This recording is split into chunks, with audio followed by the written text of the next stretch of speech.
వెళ్ళకు రాకండి. మీకు అవకాశం ఇస్తాం, మాట్లాడుదురు. మీకు అవకాశం ఇస్తాం, మాట్లాడుదురు. సభా గౌరవాన్ని కాపాడండి. సభా గౌరవాన్ని కాపాడండి.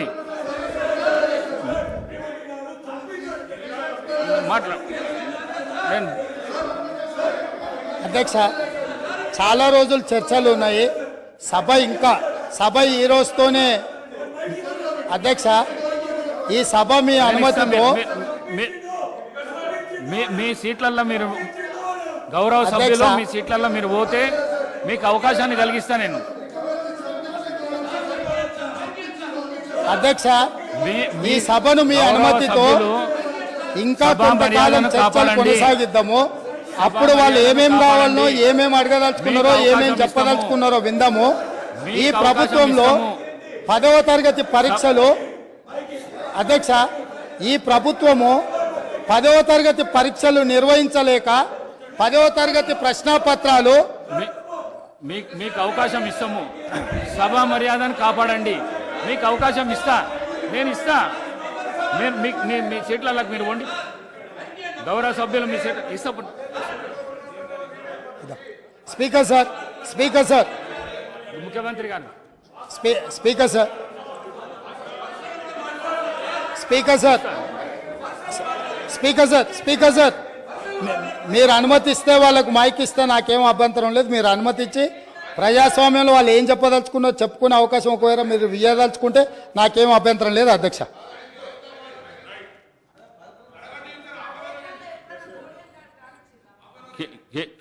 శ్రీ కేటీ రామారావు గారు. స్పీకర్ సార్, నేను నిజంగానే సిగ్గుపడుతున్నా సార్. ఎందుకంటే పంట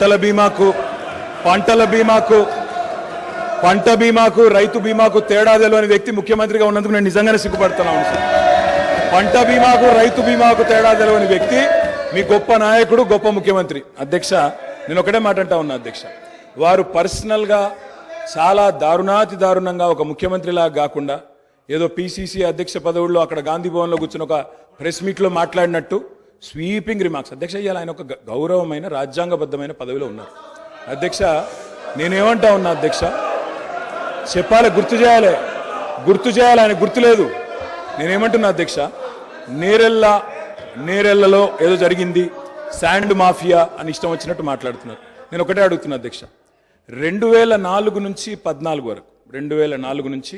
14 వరకు శాండ్ మీద ఈ రాష్ట్రంలో, ఆంధ్రప్రదేశ్ రాష్ట్రంలో, తెలంగాణ ప్రాంతంలో వచ్చిన ఆదాయం, మొత్తం రాష్ట్రానికి సమకూరిన ఆదాయం 39.5 కోట్లు అధ్యక్ష. అంటే సంవత్సరానికి 4 కోట్ల ఆదాయం కూడా రాలే.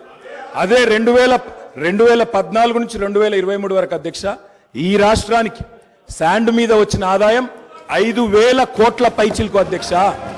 4 కోట్లు కూడా ఆదాయం లేని నాడు శాండ్ మాఫియా అవ్వలేదు సార్. కాంగ్రెస్ పార్టీదా? కాంగ్రెస్ పార్టీల జేబులు, నాయకుల జేబులు నిండినాయా? ఎవరి జేబులు నిండినాయండి? ఆనాడు శాండ్ ఆదాయం ఎక్కడ పోయింది అధ్యక్ష? ఇంకోటి, నేరెళ్లలో ఎవరో తొక్కిచ్చారు, ఎక్కిచ్చారు అధ్యక్ష. ఇదే పాత చింతకాయ పచ్చడి లాంటి మాటలు స్వయంగా ఈ రోజు కాదు అధ్యక్ష, వాళ్ళు ప్రతిపక్షంలో ఉన్నప్పుడు కూడా చెప్పినారు. ఇది 2018కి ముందు చెప్పినరు, తర్వాత చెప్పినరు. ఆయన చెప్పిన నేరెళ్లలో కూడా మా పార్టీకి అభ్యర్థిగా నాకే మెజారిటీ ఇచ్చి ప్రజలు మళ్ళొక్కసారి బ్రహ్మాండంగా గెలిపించి వాపసు పంపినారు అధ్యక్ష. ఒక మాట అధ్యక్ష, నేరెళ్లలో ఏదైనా తప్పు జరిగింటే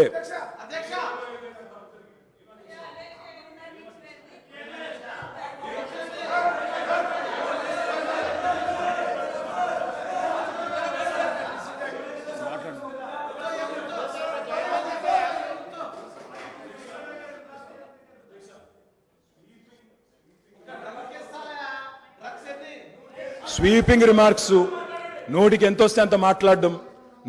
వస్తే అంత మాట్లాడడం. నేను ఒకటే మాట అంటున్నా అధ్యక్ష, ఇవాళ అధికారం వాళ్ళ చేతుల్లో ఉంది.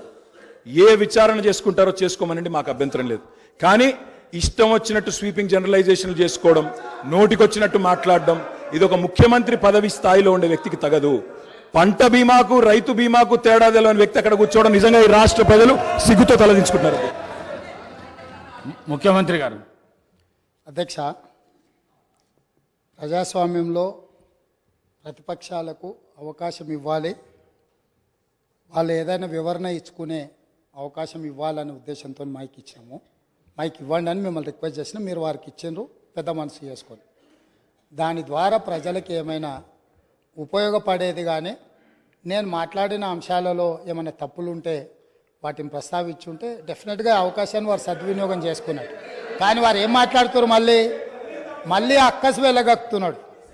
ఎందుకనంటే అక్కడేదో మేనేజ్మెంట్ కోటాలో నేను కూర్చుందాం అనుకుంటే ప్రజల నుంచి వచ్చిన ఆయన కూర్చున్నాడు కాబట్టి నేను చూసి ఓర్వలేకపోతున్నా అని కుళ్ళుగా అనిపిస్తుంది తప్ప దాంట్లో ఏమైనా ఉందా అధ్యక్ష? సరే, ఏదేమైనా అధ్యక్ష, ఈ గత ప్రభుత్వము ఎంత గొప్పలు చెప్పుకున్నా కొన్ని వాస్తవాలను ప్రజలు కూడా గమనిస్తున్నారు. మీ ద్వారా వాళ్ళు ఆ సమయంలో మరి గుర్తుందో లేదో ఇప్పుడు గుర్తు చేయదలుచుకున్న అధ్యక్ష, 10వ తరగతి ప్రశ్నాపత్రాలు వాట్సాప్లలో తిరుగుతూ 10వ తరగతి పరీక్షలే నిర్వహించలేని అసమర్థ ప్రభుత్వం ఆనాడు ఉండే. 12వ తరగతి అంటే ఇంటర్మీడియట్ ప్రశ్నాపత్రాలు చక్కగా దిద్ది ఫలితాలు ప్రకటించలేక ప్రభుత్వం ప్రైవేటు వ్యక్తులకు ఆనాటి మంత్రివర్గ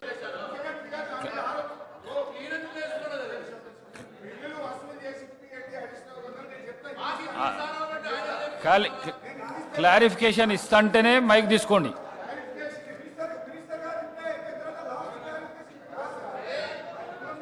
ఒక్క నిమిషం ప్లీజ్ ఒక్క నిమిషం ప్లీజ్. హరీష్ రావు గారు క్లారిఫికేషనే. Yes, sir. ప్రసంగాలు ఇస్తే మాత్రం ధన్యవాదాలు. కట్ చేసేస్తా. చెప్పండి. స్పీకర్ సార్, మైక్ ఇచ్చినందుకు ముందుగా మీకు ధన్యవాదాలు. దయచేసి కట్ చేయకండి, నేను అంశంలోకి పోను.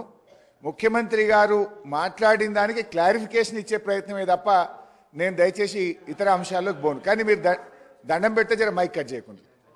అధ్యక్ష, ఇప్పుడు గౌరవనీయులు ముఖ్యమంత్రి గారు సిద్దిపేట, గజ్వేల్, ఓల్డ్ సిటీ మీద ప్రజల మీద తన అక్కసును వెలగుచ్చే ప్రయత్నం చేసినారు. సిద్దిపేటలో కాంగ్రెస్ పార్టీ గెలవలేదనో, గజ్వేల్లో కాంగ్రెస్ గెలవలేదనో, ఒక్క నిమిషం, ఓల్డ్ సిటీలో గెలవలేదని ఆయన ఏమన్నారంటే బిల్లులు అక్కడ ప్రజలు కట్టలేదు అని అన్నారు. ఇది వాస్తవం కాదు.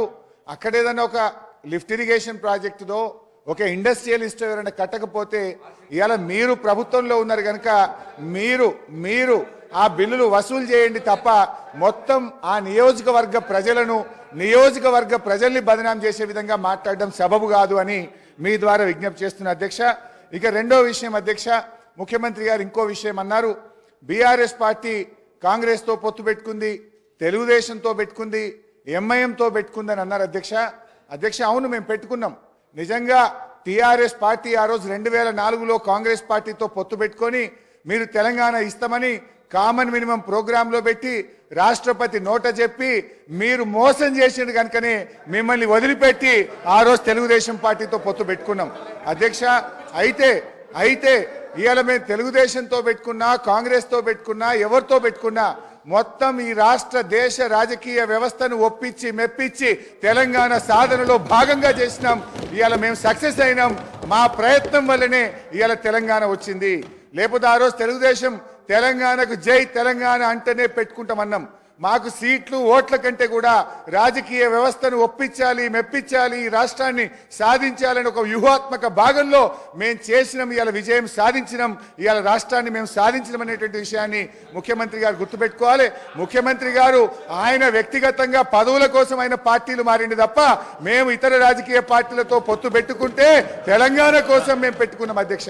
జూబ్లీ హిల్స్ ఎమ్మెల్యే గారిని కూడా last 1 minute, Jubilee hills MLA గారిని కూడా ఇవాళ అవమానపరిచినారు. జూబ్లీ హిల్స్ ప్రజలు, విజ్ఞులైనటువంటి ప్రజలు మా ఎమ్మెల్యే గోపీనాథ్ గారిని గెలిపిస్తే ఏదో ఎంఐఎం పోటీలో పెట్టడం వల్ల ఆయన గెలిచిండని జూబ్లీ హిల్స్ ప్రజల్ని అవమానపరిచే విధంగా